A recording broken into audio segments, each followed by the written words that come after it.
This is coming from the Unipro Consulting Limited together with Rhea. Hi, Tammy, and everybody. I hope everybody's doing well.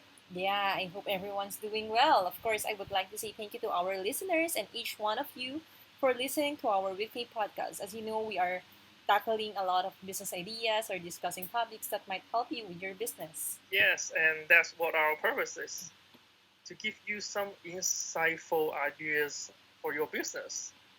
Or if you're planning to set up and start a company, well, you know what? If you're thinking that it's not the best time for you to set up a company due to the pandemic, you're probably wrong because technology, internet, and computer systems are upgrading each day.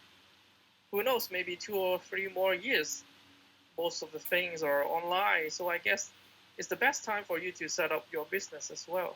Yeah, that's correct. It's now or never.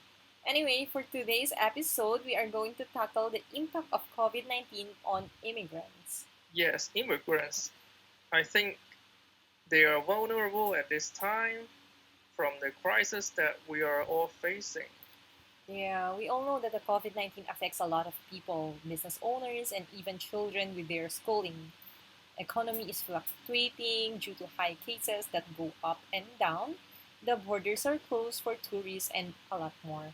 Because this pandemic has reminded us how vulnerable all of us are workers, many of whom are out there doing essential work every day on farms, in warehouse, restaurant, kitchens, and in nursing homes. Yeah, and due to a range of vulnerabilities such as a high incidence of poverty, overcrowded housing conditions, and high concentration in jobs where physical distancing is difficult, immigrants are at a much higher risk of COVID 19 infection than the local one. Yes, actually, once you go out of the house, you're now at risk of getting the infection, unfortunately. What more of the people who do business or work outside on a daily basis now, well, then their chances of getting infected is higher. Yeah, that is so true. And if we are going to talk about immigrants who are potentially in a more vulnerable position in the labor market due to their generally less stable employment, um, and I think lower seniority on the job. And the negative impact on immigrants' labor market outcomes is increased still further by the fact that they are strongly overrepresented in those sectors mostly affected by the pandemic to date. Yeah, that is why the status of unemployment is rising. Actually, whether you are an immigrant or not, because of the closure of business or companies, however, if you are working in other countries and the employer you are working with were greatly affected by the situation, then this might be the reason some immigrants were left with no choice but to go back to their home country. And actually, this happens a lot to my fellow Filipino people. Yes, returning to the country might be hard now, of course, due to the restrictions. And I think that the government will prioritize the local people to have their own, to have their job first, to raise up their economy again. To tell you honestly, a lot of expats here in the Philippines went back to their home country during the pandemic, as they see the pandemic will take a little longer than expected. Foreign companies were shut down, and then employees lose their jobs. Jobless people left and right. And that happens to other countries as well. The COVID 19 pandemic comes at a crucial time for international migration. Just period, just period to the crisis, record high inflows were recorded in a number of countries, and populations of immigrants and native born children of immigrants have grown virtually everywhere. Yeah, actually, in some cases, immigrants were more successful in finding and keeping jobs over the past 5 years. Although in some countries, the gap with native born did not close a lot. Likewise, attitudes towards immigrants have been improved. I mean, have seen more improvements in the most countries over the past decades. But this progress is now put at risk because of the pandemic. The pandemic crisis is affecting the health, education, and jobs of already vulnerable immigrants, as well as their border social integration. I totally agree with you. It's like a domino effect. One is affected, the rest will get affected as well. But now that we are discussing the COVID-19 effect on immigrants, what about the people who want to migrate amidst the pandemic? Do you think this is the best time for them? Or is it safe? Or do they have bigger opportunities when they decide to move out to their home country? It actually depends on the situation. What are the reasons for migrating? Looking for better opportunities, or because you want a better future for the family? There are a lot of factors to consider here, and it's not always easy to do this, especially if you have a family or to bring along. Yeah, but I see some countries where it is easy to migrate to. Like I read in some articles that in New Zealand, where the population is fewer, or maybe in Australia. Well, yeah, it's immigration friendly, but moving to a different country can be an exciting and life changing decision. It takes a lot of evaluation, thoughts, and a concrete plan of action to make the big step. Yeah, I agree. And there are various factors that play a part in in your decision making. Like, is it safe, economical, livable?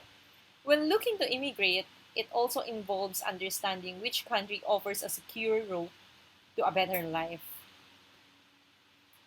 And like you said, apart from New Zealand and Australia, there are more countries that are immigration friendly. And you can check like Canada, Germany. But if you're looking for Southeast Asia, I would probably say Singapore. Wow. So, why Singapore? Singapore is known to be one of the most developed countries here in Asia and offers reasonably liberal immigration and citizenship rules. It ranks very highly on the Human Development Index and has been a preferred destination for immigration amongst people from such as Malaysia, China, India, Indonesia, etc. Yeah, there's a lot. And I agree. But may I add that it is also one of the most expensive countries to live in? But what I like about Singapore is that it is a small country with a small population. The cost of living might be expensive, but if you are earning there, I guess it will not be as expensive as you might think. Singapore continues to be affordable and is rated among the best in the world. Yeah, that is so true. For example, I'm earning a peso and I visit Singapore as a tourist. Of course, everything will be expensive for me. As you know, Singapore currency is higher than peso. Therefore, for me, the cost of living in Singapore is expensive. So, yes, if you are earning there, I guess it will not be as expensive as you think. Also, when it comes to your safety, it's one of the safest countries in the world. Residents enjoy political stability, low crime rates, and excellent healthcare, education, housing, recreation, and transport options. Some of the some of the world's most beautiful countries are also just a short flight away from Singapore. Yeah. Oh no, I miss going to Singapore right now. Yes, when it's safe to travel again, you can visit. Yeah. Anyway, other than that, many business owners are choosing Singapore to invest in. It's known for investors and entrepreneurs looking to expand into Asia market. Because of its development into a financial hub conducive for trade, excellent infrastructure, and a stable, progressive legal and regulatory framework. are just some of the reasons that make it appealing. Right. It's definitely a business gateway to the world. True. Singapore's strategic location in the heart of Southeast Asia makes it a major player that is always buzzing with the activity. That's why many business owners are not only investing in Singapore but also considering moving there because of the great quality of life you are going to have when you move in. Okay, what about you? If you will be given a chance to move there, will you? Well, why not? Okay. If you're gonna ask me, if you're gonna ask me right now, I'm not sure. But of course, if there is a chance, I will grab the opportunity. Okay, true. Grab all the opportunities that come your way because opportunities will only knock once. I know not everyone has the opportunity, so if you have it, grab it. That's right. So again, it's really hope you had fun listening to us. Yes, and this is Tammy. See you again in our next episode.